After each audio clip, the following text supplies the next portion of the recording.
Do you want to learn past perfect continuous tense? If yes, keep watching this video till the end. इस video में आपको बताऊंगा past perfect continuous tense का sentence कैसे बनाया जाता है। अगर आप इसे सीखना चाहते हैं तो वीडियो को लास्ट तक देखिएगा। लेकिन वीडियो स्टार्ट करने से पहले मैं आपको बताना चाहूँगा कि टेंस से रिलेटेड मैं कई वीडियोज़ अपने यूट्यूब चैनल पर अपलोड कर दिया हूँ। अगर आप उसे नहीं देखा है तो मेरे चैनल पर जाके उस वीडियो को देख सकते हैं। फिलहाल बात करते हैं इस टेंस के बारे में। देखिए, किसी भी टेंस का अगर आप सेंटेंस बनाना चाहते हैं तो आपको ये पता होना चाहिए कि हम कैसे पहचानेंगे कोई भी सेंटेंस इस पर्टिकुलर टेंस का है। तो इसके लिए हमको पहचान जानना बहुत ही ज़रूरी है। तो आइए देखते हैं हम वो कौन से सेंटेंस है जो पास्ट परफेक्ट कंटिन्यूस टेंस के अंतर्गत आते हैं। तो ऐसे सभी वाक्य जिसके मुख्य क्रिया के साथ रहा था, रही थी, रहे थे। अब आप बोलेंगे कि ये तो पास्ट कंटिन्यूस टेंस का पहचान है, तो ऐसा बिल्कुल भी नहीं है। यहाँ पर रहा था, रही थी, रहे थे आते हैं, लेकिन उसके साथ समय भी दिया रहता है। यही पास्ट कंटिन्यूस और पास्ट परफेक्ट कंटिन्यूस टेंस में अंतर है। ऐसे सभी वाक्य जिसके मुख्य क्रिया के साथ रहा था, रही थी, रहे थे इत्यादि शब्द आता है और साथ ही साथ इसमें समय भी दिया होता है। देखिए, यही आपका पास्ट परफेक्ट कंटिन्यूस के जो सेंटेंस होते हैं उसमें आपका समय भी दिया रहता है। तो ऐसे वाक्य पास्ट परफेक्ट कंटिन्यूस टेंस के अंतर्गत आते हैं। तो आप कैसे समझेंगे? जिसके मुख्य क्रिया के साथ रहा था, रही थी, रहे थे ये तो आएंगे, साथ ही साथ उसमें समय भी दिया रहेगा कि कब से कोई काम हो रहा था।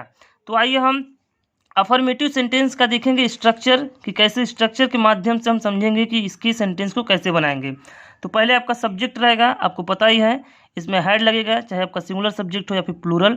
उसके बाद आप बीन लगाएंगे। उसके बाद आपका वर्ब का first form plus ING plus object plus आप यहाँ पे देखिए जो समय दिया है यहाँ पर, उसलिए आप सिंस या फिर फॉर लगाएंगे। सिंस निश्चित समय के लिए और फॉर अनिश्चित समय के लिए। अगर आप सिंस और फॉर में अंतर जानना चाहते हैं तो आप कमेंट में बताइएगा, मैं उस पर एक अलग से वीडियो बनाऊंगा। और क्या रहेगा आपका एक्स्ट्रा वर्ड। आइए उदाहरण समझते हैं कैसे पर। तो मैं सुबह से दौड़ रहा था, यहाँ पे दौड़ रहा था होगा, ये गलत हो गया है। मैं सुबह से दौड़ रहा था, आप देख रहे हैं यहाँ पर मैं दौड़ रहा था। अगर इसे आप बनाते हैं तो आई वॉज रनिंग, लेकिन यहाँ पे टाइम दे दिया गया है, सुबह से दौड़ रहा था। तो I had been running since morning. I had been running since morning. Since यहाँ पे क्यों लगा? क्योंकि सुबह से एक निश्चित समय है, इसलिए यहाँ पर सिंस लगाया गया है। एक और उदाहरण देखते हैं। वह 2 घंटों से पढ़ रहा था। वह 2 घंटों से पढ़ रहा था। अगर आप इसे बनाते हैं वह पढ़ रहा था तो ही वॉज स्टडीइंग, लेकिन यहाँ पे क्या दिया आपको? 2 घंटे का समय दे दिया गया है, इसलिए ये पास्ट परफेक्ट कंटिन्यूस टेंस का सेंटेंस है।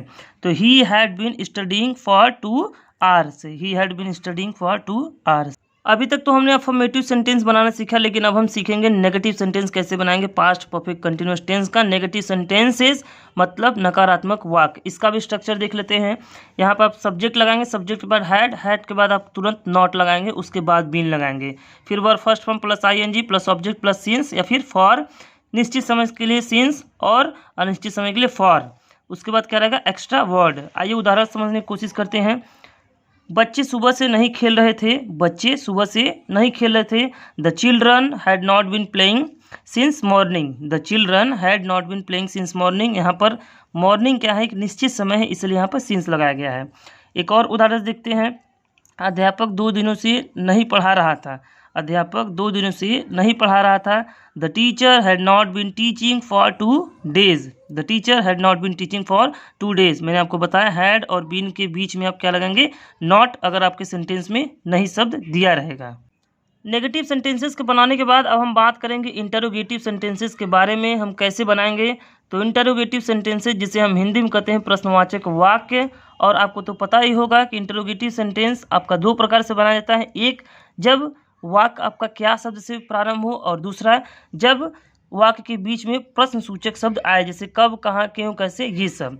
तो टाइप फर्स्ट का जो आपका स्ट्रक्चर रहेगा वो हैड रहेगा। जब क्या शब्द से प्रारंभ होगा तो हैड प्लस सब्जेक्ट प्लस अगर आपका नॉट दिया गया है तो आप नॉट लगाएंगे सब्जेक्ट के बाद, अगर नहीं दिया गया है तो नॉट नहीं लगाएंगे। उसके बाद आप बीन लगाएंगे plus verb first form plus object plus since, और क्या रहेगा आपका?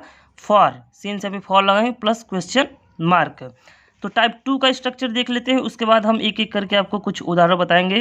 तो टाइप 2 में मैंने आपको बताया question word, what, where, when, why, who, whose, whom, which, ये सब क्वेश्चन वर्ड आएगा तो सबसे पहले आप उसी लिखेंगे, उसके बाद आप हैड लगाएंगे, हैड के बाद आप क्या लगाएंगे सब्जेक्ट, सब्जेक्ट के बाद आप क्या लगाएंगे नॉट, अगर आता है सेंटेंस में तब, अगर नहीं आता है तो आप नहीं लगाएंगे। उसके बाद आप बीन लगाएंगे, उसके बाद verb first form plus ING plus object plus since या फिर फॉर प्लस क्वेश्चन मार्क। आइए उदाहरण समझते हैं, आपको चीज़ें अच्छी से क्लियर होगी। क्या वह 4 दिनों से रो रही थी? क्या वह 4 दिनों से रो रही थी? मैं आपको बताया है कि इंट्रोगेटिव सेंटेंस 2 प्रकार से बनाया जाता है।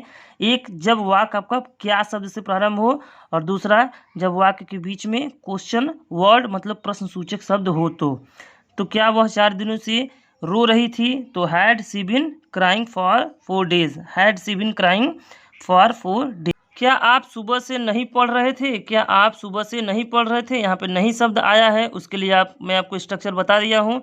तो had you not been studying since morning, had you not been studying since morning, यहाँ पे आप यू और बीन के बीच में आप क्या लगाएंगे नॉट लगाएंगे।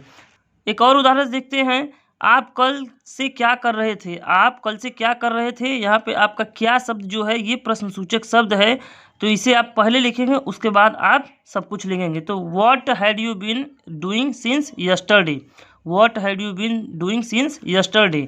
अगला उदाहरण देखते हैं, उसके पिताजी क्यों 2 दिनों से काम नहीं कर रहे थे?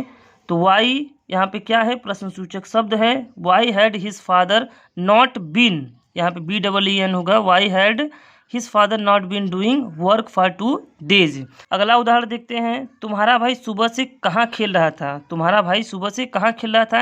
यहाँ पे कहाँ क्या है प्रश्नसूचक शब्द है, जिसे हम इंग्लिश में कहते हैं where. Where had your brother been playing since morning, where had your brother been playing since morning. तो आज की इस वीडियो में बस इतना ही। आज आपका past perfect continuous tense completely खत्म कर दिया गया है। अगर अभी भी आपका कोई प्रश्न हो तो आप कमेंट में पूछिएगा, मैं उसका रिप्लाई ज़रूर दूंगा। और आगे मैं फ्यूचर टेंस पर वीडियोज़ अपलोड करने वाला हूं। अगर आप उन वीडियोज़ को देखना चाहते हैं तो मेरे चैनल को सब्सक्राइब कीजिए, और आपको अगर यह वीडियो अच्छा लगी हो तो इस वीडियो को लाइक करना मत भूलिएगा और अपने दोस्तों के साथ ज़रूर शेयर कीजिएगा। मिलता हूँ एक नए वीडियो में। Till then take care and good bye.